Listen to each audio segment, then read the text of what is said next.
Up+Adam. Tractor systems are offline. We are Beyond FM. Beyond FM. The future of broadcasting is here. Up+Adam with Adam Montiel. It's community content from Concentrate. It's Up+Adam with Adam Montiel. Some say life is where it begins. Straight to the stars is where it ends. Yes, some say life is just where it begins. Straight to the stars is where it ends. Only to start again. Happy Wednesday, and thank you so much for being Up+Adam. My name is Adam Montiel. Tell you something I hadn't done since I was a kid. That's have an ear infection. Yeah, I don't know. I woke up, and I think it's because I fell asleep. I got little teeny baby ears. You know, for a big fat cranium, and this big old head I have little teeny, sensitive, petite, cute, adorable little ears. And I fell asleep with the AirPods in, and normally I'll put one AirPod in the left. Sometimes I'll fall asleep to a podcast. Not a big deal. But I had one in my right ear, and now my ear felt all like, you know, like when you touch it, you're like, wait, then like, you know, stick your finger in your ear just to itch your ear, like, whoa, it's like, my ear feels bigger. I think I have an ear infection. So, of course, I have one of those Amazon things I got last Christmas where you can like see a little camera inside your ear on your phone screen. It's really cool. So I went in there and I think I have an ear infection. So I just had to take care of that. So apologize for the late posting today. And hopefully this will be done and taken care of soon. But man, I haven't had one of these since, and I don't know if it's like, do they call it what, swimmer's ear? But that's just with water, right? I don't know what's going on, but something's up. So was that TMI? Was that a HIPAA violation too? I don't know. I need to move on. It is Wednesday. What a week. Gorgeous outside. Cooling down. Rain tomorrow. Are you ready for that? I know my dogs aren't, but I'll tell you what I am excited about. That is part 2 today of our conversation with Rob Rossi. This is going to be good. Last time we talked Disney trains, downtown dreams, and that trashed frat house that started it all. But today we go deeper. This isn't just part 2. This is the part where the legend starts sounding a lot like the guy next door. It's going to be a great chat. Really, really excited for it. Want to let you know first, before we get into that, our Breaking and Entering Christmas. We are full speed ahead. We want you to nominate a family that has had a tough, impossible year. This is a family that, by all accounts, Christmas just isn't in the cards. It's something that they're probably not even thinking about, because just getting through today and thinking about tomorrow is already heavy enough. If you know that family, get to adammontiel.com. Also want to say thanks to, you know, whether it's Wild 106, The Beach, K-Pig, K-News, The Great Country, all 5 of these Dimes media radio stations have shown love, and all 5 of their homepages have links to Up+Adam's Breaking and Entering Christmas. It is so heartwarming, and it is really helping get the word out. Once you go to adammontiel.com, you'll see a link right on the homepage. You can't miss it. Go there and you can learn more about it. You can also say, hey, maybe I'm a business I want to get involved, or hey, I got $50 I want to send you. I mean, we put a couple $100 collectivized in our workspace, and we want to get it over to you. We're in stage 1 where we're looking for that family. So get to adammontiel.com. Any way you want to help out with your business, with you know, personally, let us know. adammontiel.com. Maybe you want to be involved in our crew to do the Breaking and Entering. It's all there. And to nominate a family, that is the stage we're in now. Nominate that family right now. adammontiel.com. All right, what else is working? Oh, KSBY covered last week's conversation with Zoe Rosenberg. Check this out. A San Luis Obispo woman is facing several felony convictions after taking 4 chickens from a poultry plant, an act that she claims was a rescue. Zoe Rosenberg appeared on the Up+Adam podcast last week to talk about her conviction, which was handed down on October 29th. A jury found Rosenberg guilty of felony conspiracy and 3 misdemeanors, including trespassing. The charges tie back to an incident in 2023 when the activist took 4 chickens from a Purdue Farms poultry plant as a protest against animal cruelty. Rosenberg talked about her message during an interview with Up+Adam host Adam Montiel. Do you believe people should have the right to eat meat, even if you think it's wrong? I don't. I think, you know, obviously there are situations that might be like, there might be complex, abstract situations, but I think it should not be the default as it currently is to eat animals. Rosenberg's sentencing is scheduled for December 3rd. Her attorneys say she could face up to 5 years in prison. Thank you to KSBY for covering that. All right, one more thing, a couple stories. This is cooking. Wow, in Paso's high school principal, a gal named Megan Fletcher, was arrested on campus Monday, escorted off campus by police on suspicion of DUI after staff flagged concerns to the school resource officer. Police say the officer determined she drove to school under the influence. They took her in for processing, later released her. No crash, no injuries, thank God. The district has placed her on paid administrative leave as of now. Also tapped their assistant principal to step in and serve as interim principal while they sort this out. The district leaders also emphasized that campus stayed safe. Classes continued without interruption. Well, believe me, there's plenty of interruption. Every student's talking about this. And then there was a situation on June 15th while driving a school district expedition. Megan Fletcher allegedly made a U-turn on Highway 46 East near Shandon and hit a boat trailer. While the other driver pulled over, Fletcher allegedly drove by while flashing a peace sign. The school addressed this rumor separately and said this incident involving her in the district vehicle was not a hit and run and isn't connected to this arrest, but it might just be connected because of a larger problem, if you will. We'll definitely keep you posted as this one moves through the system. I know one phone that is ringing. Bet you Elon's phone is ringing now, huh? And what's really brutal on these is the comments. I mean, where all the different, whether it's KSBY or Channel 12, whatever, all the Calcoast News, the Tribune, I haven't seen the Tribunes yet, but all the comments, I mean, just like hundreds of comments on each of these. And some of them are, you know, they take the lighter side. Some of them are just brutal. Some of them are like, you know, we need to pray for her and let's wait. You know, some of these comments are like, if you had to work with this many kids, you'd be drinking too. You know, look, obviously, I imagine they mean that in jest, but it's a very serious issue. And we could be talking about someone, I have no idea, but we could be talking about somebody with a serious problem. So whatever it is, I hope this person finds, gets a fair hearing and adjudication of this, a fair day in court. I just know this is one of those stories. A lot of people got a lot of opinions on it. That's a big deal. All right, let's get ready for our part 2 of our conversation with Rob Rossi. Let me tell you about Life Elements and why I love them. I've seen what they do. I've walked in. I have walked in and without hesitation, Martha's handing me something that has literally healed me or made something I was experiencing better. Their bug spray is made with essential oils like cedarwood, lemongrass, citronella. Totally safe for your skin, your pets, the planet. Speaking of pets, they got CBD stuff for the pets. Their CBD tinctures are incredible. Their aches, it looks like a deodorant, but it's like a CBD thing that you put on just, soft tissue, your knee, your back, whatever. Within 15 minutes, you're like, what was I? Oh, yeah, I forgot. It's totally healed. Stuff really works. Check them out in Atascadero. 7425 El Camino Real, Suite O. It's that back right corner of the plaza. Can't miss it. Shop online, lifeelements.com. Use the promo code ADAM. Save 15% off your entire cart. It also helps let them know that you heard them right here on Up and Adam. It's Up and Adam with Adam Montiel.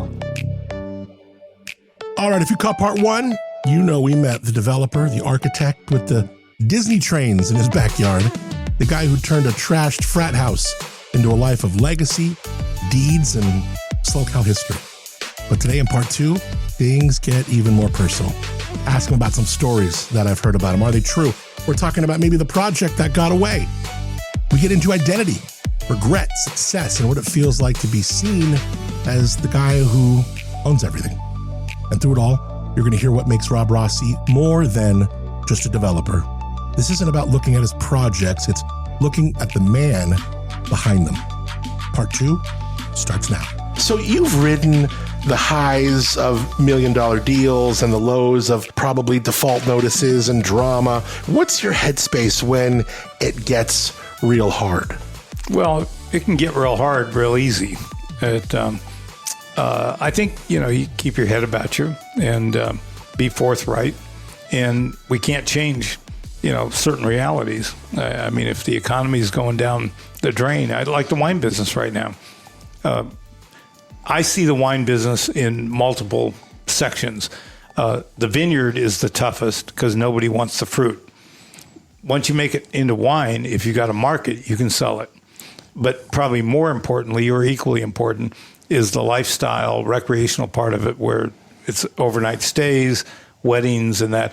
I don't think those have been affected that much. So it's basically at the vineyard that's the toughest part. Yeah. And you just got to get through it. I think there's going to be thousands of acres torn out. Was there a moment that almost broke you where maybe many times. 08, 09, right? Or just like... before that. Really? Yeah. I mean, I could argue that in the early 80s, we were probably flat broke. Just weren't smart enough to know it. Do you remember your first million? Do you think about that? Like, do you think about, like, oh, wow, we've what all the stuff we got going, we got over $1 million here?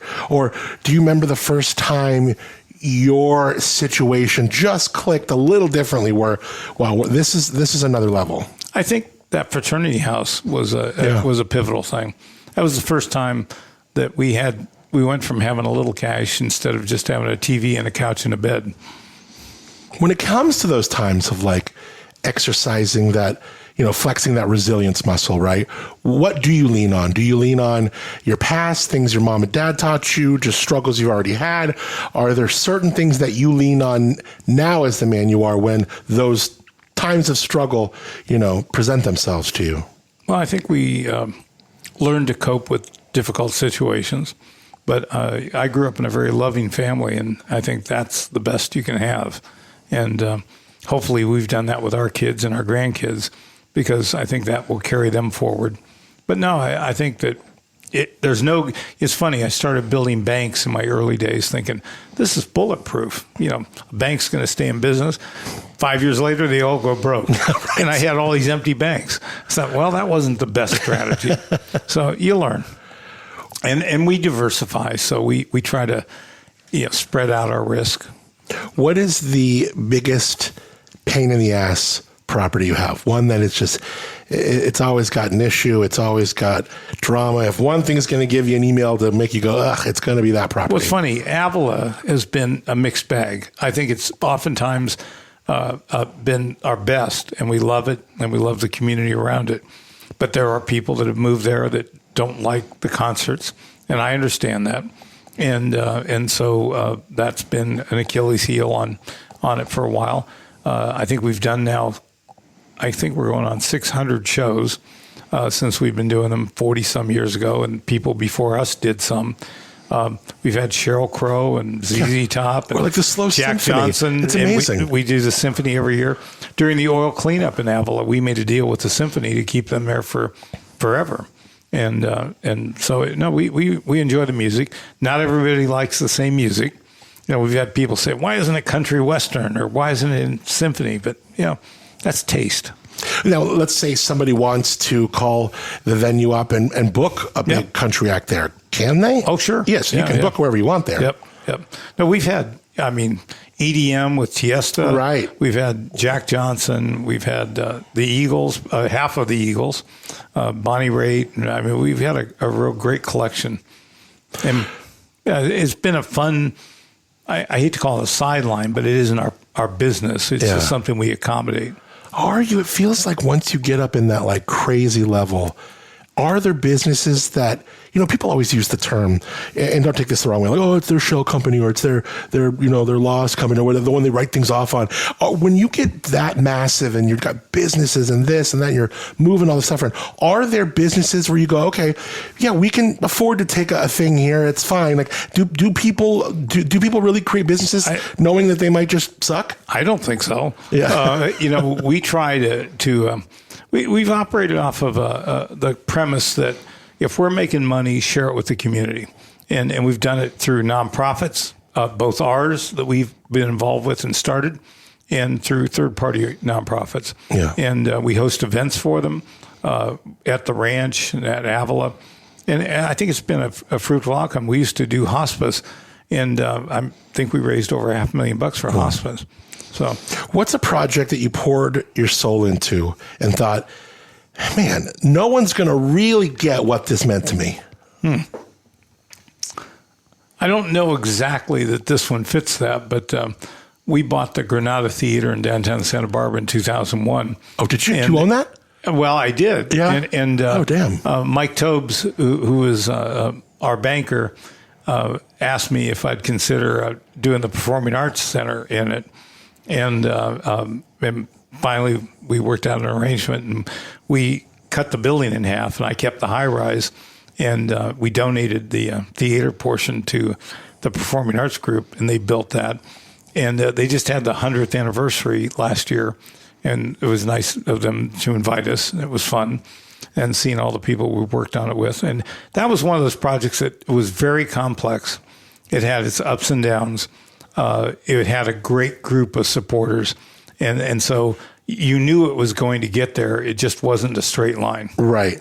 Were there ever projects, you ever drive past one of your own buildings and think, damn, I was right about that one?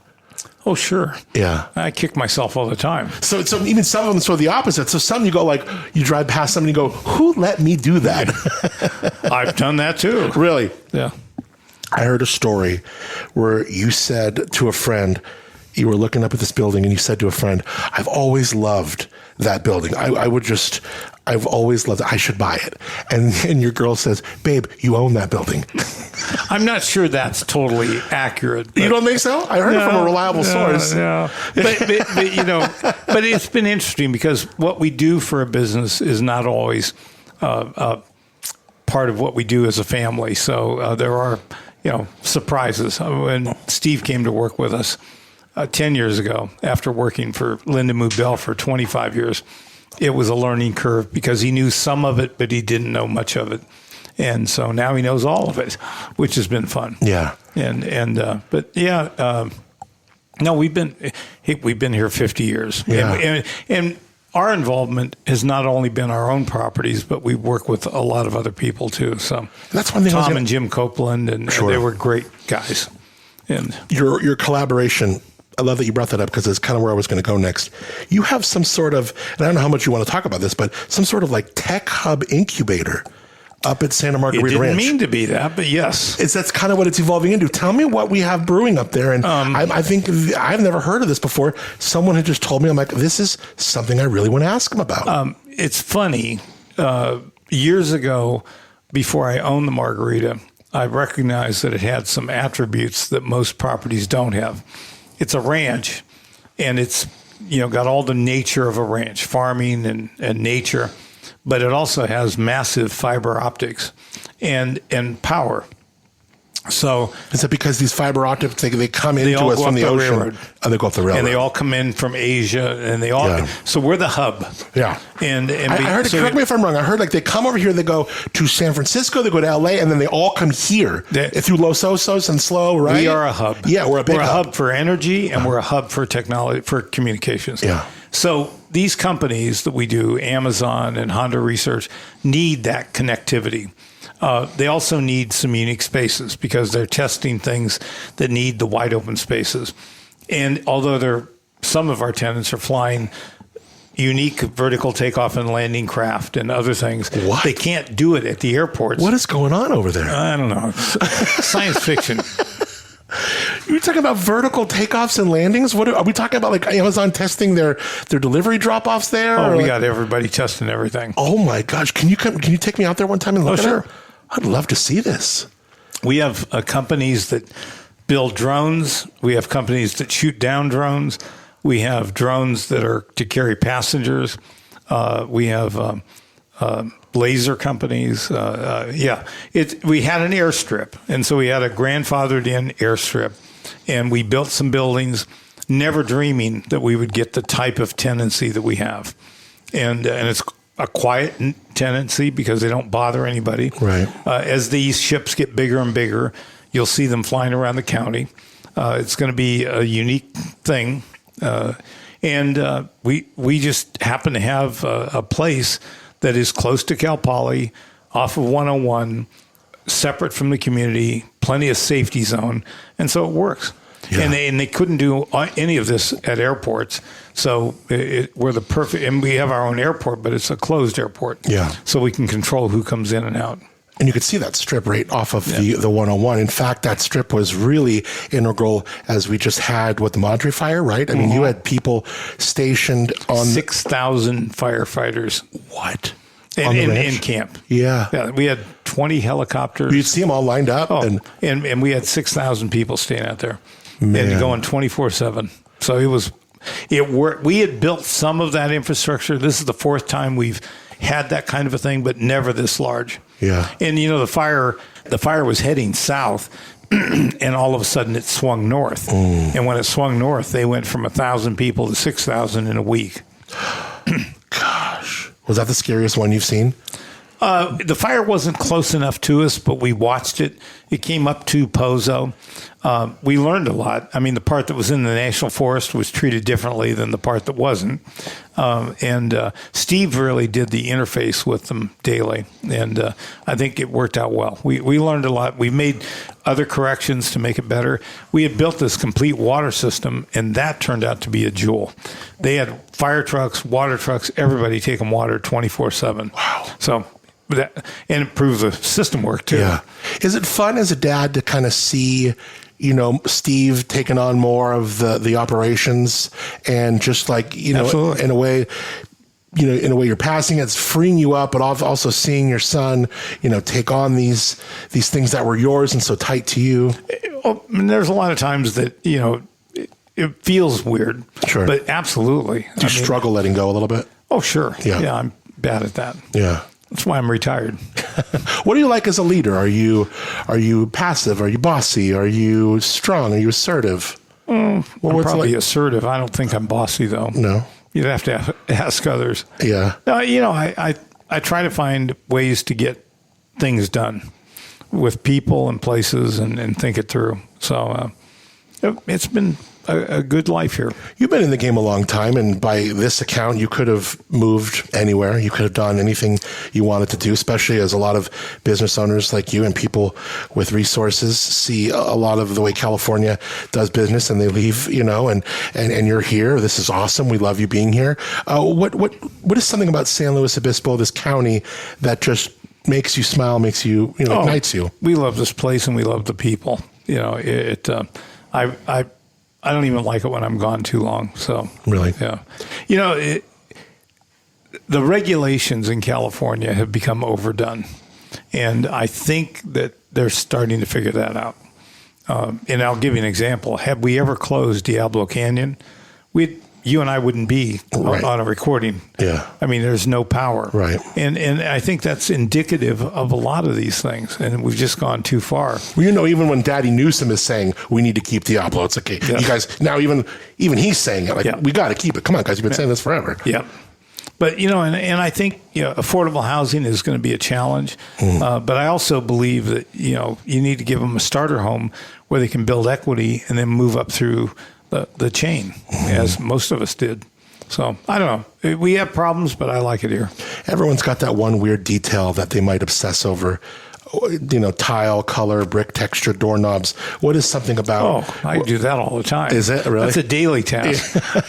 Do you know Pierre Rademacher? That sounds familiar. Designer. Yeah, great designer. Yeah. He and I moved here at the same time together, although he was an instructor and I was a student, and we've remained great friends. And we share that passion for wrong color. Wasn't quite right. Yeah. We just did the green on the front of the Warden building downtown where Basalt is and just redid it. But it took me months to figure out exactly what green I wanted. And I think it came out well. Really? I like it. So you getting like a bunch of like those Pantones or whatever? And I got to see it in the light of day. I have to see it on the building. Yeah. Yeah, I don't want to do it from a chip. Right.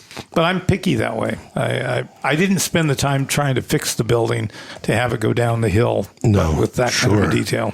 What do we own downtown? What's going on down there? How much of that are you all? Oh, we've got a lot of little things. Okay, downtown. so you're kind of scattered all around. Yeah. What's the largest chunk? I guess up where the old B of A was, where we did the brownstones. Oh yeah, that's beautiful there. With Andy Mangano. Yeah. Lure. Lure is a site that we owned and sold to a friend, Nick Tompkins. Yeah. And then we sold where the government center is. We sold that. That used to be our donut shop. Really? I miss the donuts. Yeah. What about some other folks like in the area? Do you ever partner up with like John King or? Oh, John and I have been partners since 76. What do you guys partner on? Well, we have a lot of things. Oh, do you really? And our kids together. And yeah. So do you do Apple Farm with them? Was he? We did. We bought it together. Since then, he's no longer in it. But yeah. Yeah. Yeah. And we built Sea Venture Hotel in Pismo. Oh, that was you too. Okay. Yeah. So I know like the Cliffs. Yeah. I know the Yeah. other King stuff. Yeah. Were you in all those? No. Sea Venture and he and I did stuff here in town. We did San Luis Country Club together. Yeah. So you still own that? No. Some of those are development projects. Is there anything you wish you still owned that you got rid of too everything. early? Yeah. What do you feel like they're your kids? Yeah, you know, really. it's like, but you know, I think I've adopted the idea. If you bought it, you made it better in all ways, aesthetically, functionally, and now it's in somebody else's hands. I found that people that buy what we do treat it with respect. Yeah. And they make it better. And so I'm pleased with the people we sold to. What's the most like baller, badass, or even just plain lucky moment that's ever happened to you with a property or with a job site? I don't know. That's a good one. Heck, it's almost a daily occurrence because the uncertainties are greater than the certainties. And you have to continue to nurture it because it takes careful nurturing. It doesn't come automatically. And so I don't know that I have one aha moment. Property that you don't own that you wish you did. If you could just right now, boom. Looks like we're playing Monopoly. I bet you're pretty good at Monopoly. Were you good at Monopoly? I was good at Monopoly. Heck, I don't know. I loved doing the stuff in Santa Barbara. And there's some other properties down there that have always intrigued me. But at this point in my life, I'm not going to go do it. So what grows more right now? We just saw the San Francisco, the SF Gate, write that article about downtown San Luis Obispo. You saw that. What was your feeling when you saw an article like that? Well, yeah, like come on, pot. What are we calling the kettle here? Yeah, I think that was a misplaced emphasis. Yeah. I think our town is doing okay. We have problems. I think our parking thing is a difficulty in the bike lane. And you can see that there's a growth in Paso and Atascadero that I won't say was caused by that, but it isn't hampered by that. And so now we've got other markets. When I was here in the beginning, San Luis was everything. Yeah, Atascadero right. was a bedroom. Paso was a bedroom. They are no longer bedrooms. Nope. And they're on their own, doing well. Yeah, and I think sometimes I think they make better decisions than we made here. You're absolutely right. In fact, Paso has become an absolute hub. In fact, I was at some, this economist was talking about where the state of Paso is and hotel rooms. Right now, I think there might be 20% of the hotel rooms in this county are in Paso. And by the year 2030, which is 4 years away, maybe, it's going to be 60%. I mean, so it's growing and they don't have all these stupid green lanes and little things popping up in the middle of their streets. I think they're managing themselves well. Yeah. They certainly are. I think so. And so that article, I think, was unfortunate. I thought so too, but I do see your point that it slows, especially with all the road diets. I don't think anyone likes those. The road diets where they shrink the lanes, get rid of them, put those little bumpy things in there. To me, it makes no sense. And I don't think our businesses like them too. No. Yeah. No, and maybe it's too much too fast. I don't know. What do you think the chamber in SLO is going to be getting a new leader? That's what I've heard. Yeah. We've benefited by having some great ones. Yeah. Dave Garth is a very good friend, and I worked with him for years. And I think he set the tone. I used to go to other cities, and they would say, "Well, you know Dave Garth?" I said, "Yeah, absolutely." Really? Because he really set the tone for chambers. I mean, he made that thing happen. And once you've got that kind of launch, anyone that follows in his footsteps should be able to pick up the ball. Right. What's the most underrated place in San Luis Obispo County to just sit, relax? Maybe a place that you like to have refuge to? Well, I'm not very good at sitting and relaxing. I sit and relax downtown. I like SLO Hotel. Yeah. Fireplace. Is that your favorite place to kind of chill, have a drink? Yeah. Hotel SLO? I love it there. Yeah, me too. You like the Piadina right on the inside. I like all those folks too. Yeah, they're great people, aren't they? They are. Are you going to go to that autumn soiree? I don't know if I'm in town, but if I am, I will. Yeah. Yeah. That's pretty cool. Yeah. You know, when an event comes up or something like goes, and you might not have a ticket for it, like you're Rob Rossi, just say like, hey. Doesn't matter. I couldn't get into 3 shows at our own building. Stop it. Really? Yeah. Oh, my gosh. No, we don't pull any of that. Do you own the Fremont, too? Yes. Yeah. How's that doing? Oh, it's doing great. Yeah. John King's son, JG, right, and my kids are the owners of it. And JG's doing great with the booze in there and stuff. He loves it. Yeah. You want to hear a funny story about the Fremont? So this was a little after I started dating a lady I fancy who you've met.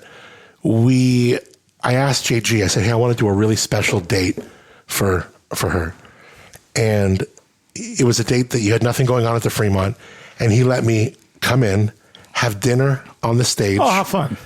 I had a salsa instructor come in. We did a little salsa lesson. Oh.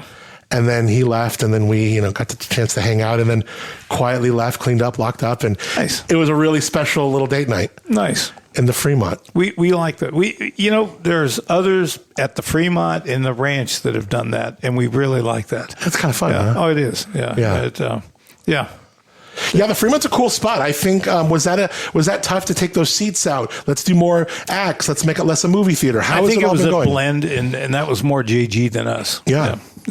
But it continues to get better. More fun, designing something from scratch or saving something old? I like both. I can't put one over the other. One thing your grandkids roast you for? Or maybe even your kids? Yeah. Well, I'm not showing up at things. Yeah.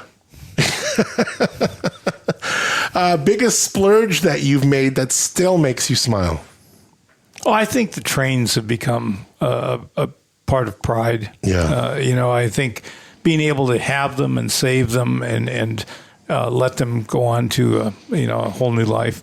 Walt Disney built those with his studio people in 1955, and they'll be running in 2055, and it's so fun because I wasn't in California at that time, so I never went to Disneyland, but I have people out there, and I grew up on this. I rode this. Yeah. It was a big difference, though. I think it was like, I don't know, an e-ticket was like 50 cents or something. Dave Garth gave me one. He had saved. Have you seen John Summer. That was John. To get into Disneyland right now, have you seen how much it is? It's crazy. I think it's like $1.50 like per person. Yes. Maybe it might even be more. It's crazy. Yeah. Something people assume, Rob, about developers that you think is totally wrong. I guess I answer it this way. I think we are the tool of this society through private enterprise that generates almost all buildings and improvements. I mean, there are government buildings, but we're part of the process. We're not, sometimes there's a whole assortment of people in it, from financiers to, tenants. But we've had the good luck of doing a lot of buildings, a lot of different types of buildings. And each one of them has a different constituency, and you're trying to get to a different result.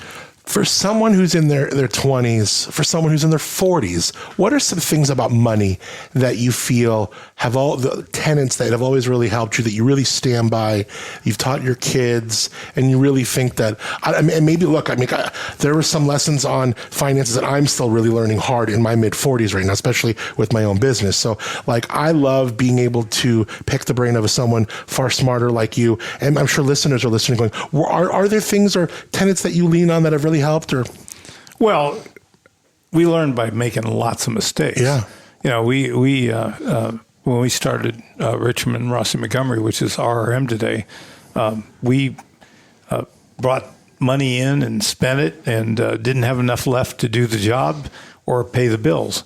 And so I would argue that 1977, when we were at our depths, we were functionally bankrupt. But I think it goes to the character of the guys that we are still all great friends. But we knew we were 100,000 upside down. No one had any money, And we had two choices. You could declare bankruptcy or you could dig yourself out of the hole. And everyone volunteered to dig ourselves out of the hole. And I think that was meaningful, and it taught us about money and cash flow and management. Sometimes we forget, but it was a good experience. You ever meet John Wayne? Yeah. I just for some reason, no, I'm sorry. Fess Parker. Never met John Wayne. Yeah. Okay, cool. Yeah. What was that like? I mean, I imagine I felt like I was sitting with Davy Crockett. Yeah, right. That's so cool. What about Ronald Reagan? I met him, but just to shake his hand. Yeah. Was there any other notable people that Walt Disney? Did you meet him? Nope. I wish I had. Were there ever people that you met? You're like, wow, that was special. Like, I'm going to remember that. Well, I was with a bunch of friends at a luncheon with Bill Clinton, and I think he was the most electric person I've probably ever been around. He could work a room, huh? Unbelievable. Oh, yeah. Unbelievable. But, yeah, that was great. Whether you liked him politically or not. Like, yeah, I just think he was an electric person. Creative, thoughtful. Uh-huh. Yeah. So, that's pretty cool. Yeah, he left a memory, I think, for all of us that met him that day. Yeah, that's pretty cool. Yeah. Well, I know that you are certainly a busy dude, and I've always loved chatting with you. And for a while, I was like, Rob, you got to let me put a mic on and let me hit record, my man. And you're humble and you're shy, but I hope this was just half as fun for you as it was for me. Well, it's been enjoyable. Thank you. I appreciate it, Ann. Thank you really a lot for doing this, for being Up and Adam, and for all of your contribution to this community. Well, thanks.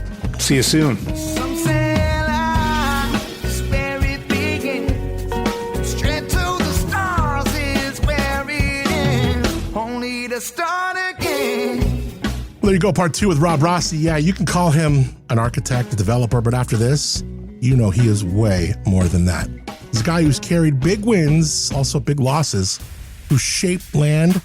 But yes, he's also built connections, shaped community, gut first. And yeah, he's still that kid who gets giddy about trains. I'm grateful for how open he was with us. And if this conversation changed the way you look at a piece of land or a name on a deed, or even just a man who's done a lot for a community without needing to shout about it, then good. That's why we did this conversation, and I'm so glad he did. All right, pressing on with the rest of the week. I tell you, we are just about dialed in with our breaking and entering jingle jam. I told you some kind of, hills that we had to climb and some hurdles that got presented to us. And it looks like we're making our way over those. Looks like a venue. We're dialing one in. Not quite ready to make any announcements yet. There's still some moving pieces, but it could be when we meet in mid-December for another jingle jam where we bring some of the best artists around for our breaking and entering family. A family that we don't even know yet. And the reason we don't know is because we're nominating them right now. If you know of a family that has had an impossible year, a family where Christmas just ain't happening, please let us know. It's our 12th breaking and entering Christmas. Go to adammontiel.com. Let us know that family. Maybe they're a family that your kid has been saying, oh, this kid on my team, or maybe your gal in dance class has this family who's really struggling and you've been hearing about it from her. I don't know. Let us know about them. Someone from our team will contact you, and who knows, that may be our family for this year's, our 12th annual Breaking and Entering Christmas. Get all the details, nominate a family, and if you're a business, we're definitely going to need your help too. This is a community thing. Go to adammontiel.com for more. All right, thank you, Moonshiner Collective, for original music on the show. They got a show coming up this Friday at the Siren.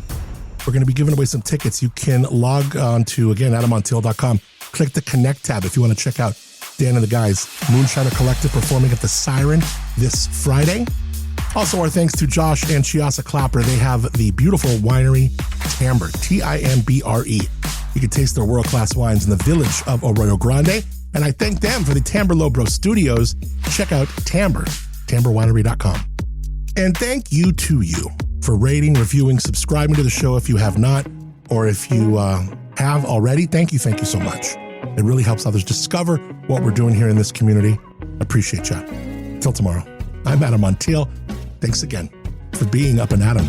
Some say life is where it begins. Straight to the stars is where it ends. Only to start again.